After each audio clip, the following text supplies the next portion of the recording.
Whether you're a fan or not, everyone can respect the role play that's happening on Critical Role. And you may have asked yourself, how can I bring that kind of play to my table?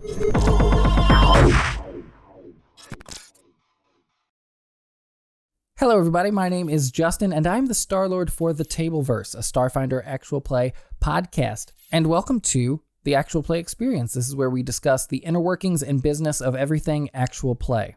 There's one thing we have to keep in mind when we're breaking down this scene from Critical Role. Everyone on this show is a paid professional.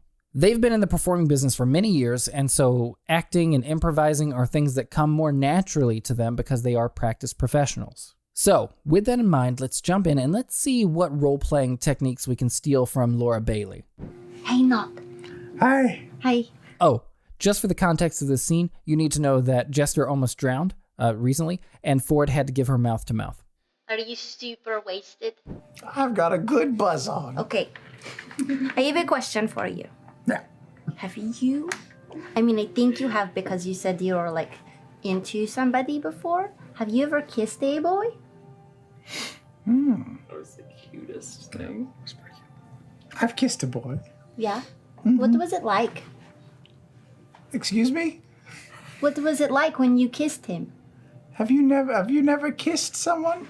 No, well, here's... a lady. Your mom is a master of sexuality. I was asking what it was like when you kissed someone, that's all. Because you haven't done it. Well, I didn't know if it counted. Oh, well, what was the situation? I was drowning. Oh, you mean today? Oh. Does that count, though? Okay, well, let's take a look at this. Your lips pressed against each other's. Yes. It meant something. Yeah. How did it make you feel? Like I wasn't dead. Yeah, alive. Yeah, that is the feeling. Yeah. And did it make your heart beat faster than being completely stopped how it was? Yeah, I think so. I'm not dead. If I had to do my first kiss over again, I would want all of those things. Really? Yes, that's the best first kiss. It's someone you care about. Well, I didn't know if it It counted. means something. You'll remember it forever. I will. I will remember the after part of it, Oh, yes. I was a little struggling at the beginning part. Well, yes. Well, afterwards, I don't know if you felt this way. You just can't stop thinking about it, and you just sort of feel the sort of soft pressing against you, and almost taste him just for a little bit. What was your first kiss like, though? It wasn't as romantic. It was just a dare. Oh, really? Yes. With who? I don't know. Just someone. I don't remember too much. That's weird. You said you never forget it. I sure did.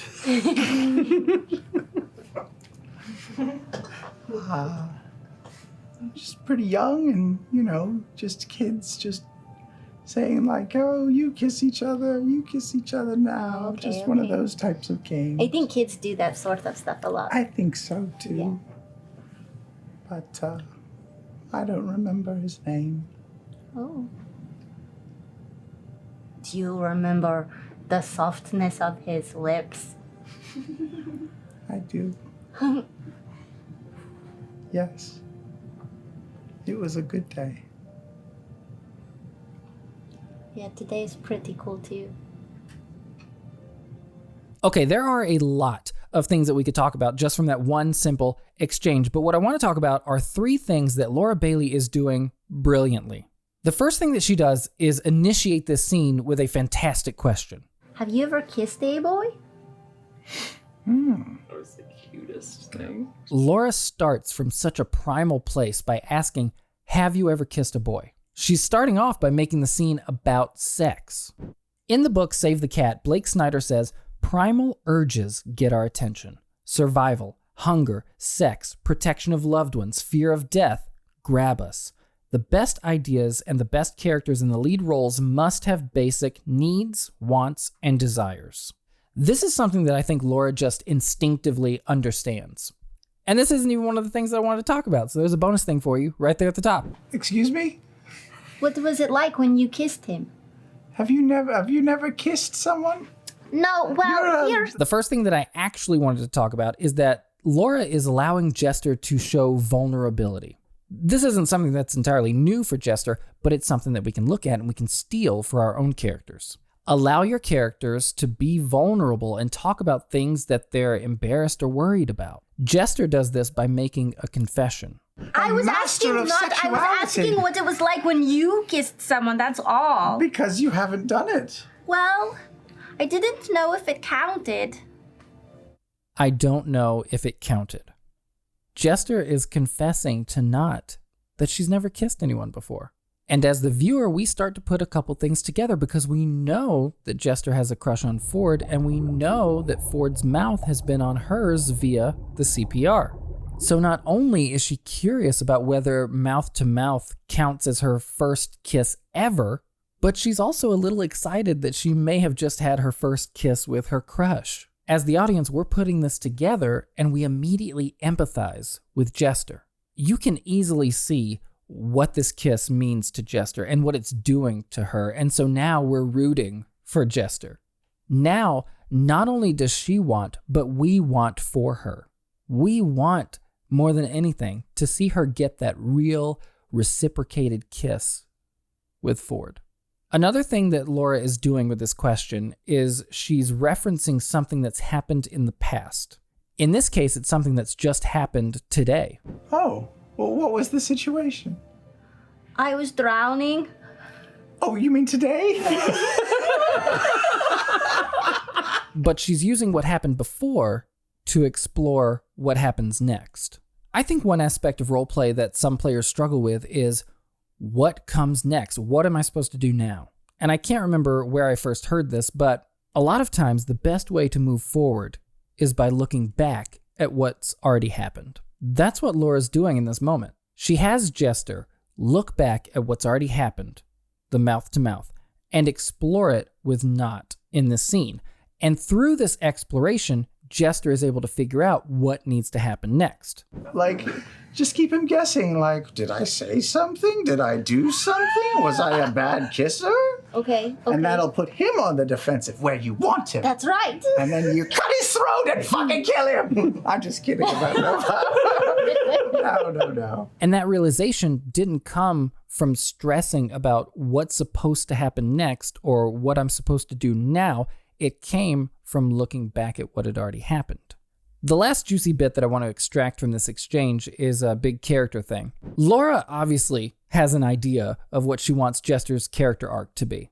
She knows that Jester has a crush on Ford, and whether she thinks they'll end up together, I doubt that she has an answer for that right now. I'm sure she's going to leave that up to the improv and the role play. But she definitely knows that right now Jester has to investigate that attraction to Ford. That is a kind of personal tentpole for Jester, and Laura can keep using that. If the question does come up, what am I supposed to do next? What am I supposed to do now? She can look at that tentpole and ask herself, well, how can I move closer to exploring Jester's affection for this half-orc?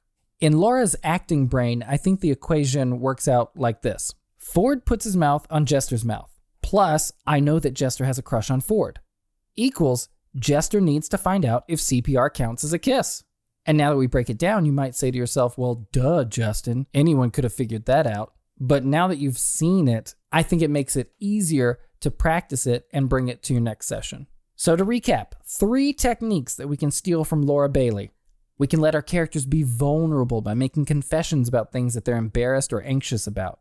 Instead of getting stressed out about what comes next, we can instead look back and further explore things that have already happened to our characters. And both of those things are easier to do when you already have an idea of where you want your character's personal journey to go. All of that just from watching Laura for 5 minutes. And there's more that we could talk about. We didn't even touch on what Sam's doing in this video. If you'd like to see a part 2 where we talk more about Sam, hit that like button. If we can get this video to 50 likes, I will do a part 2.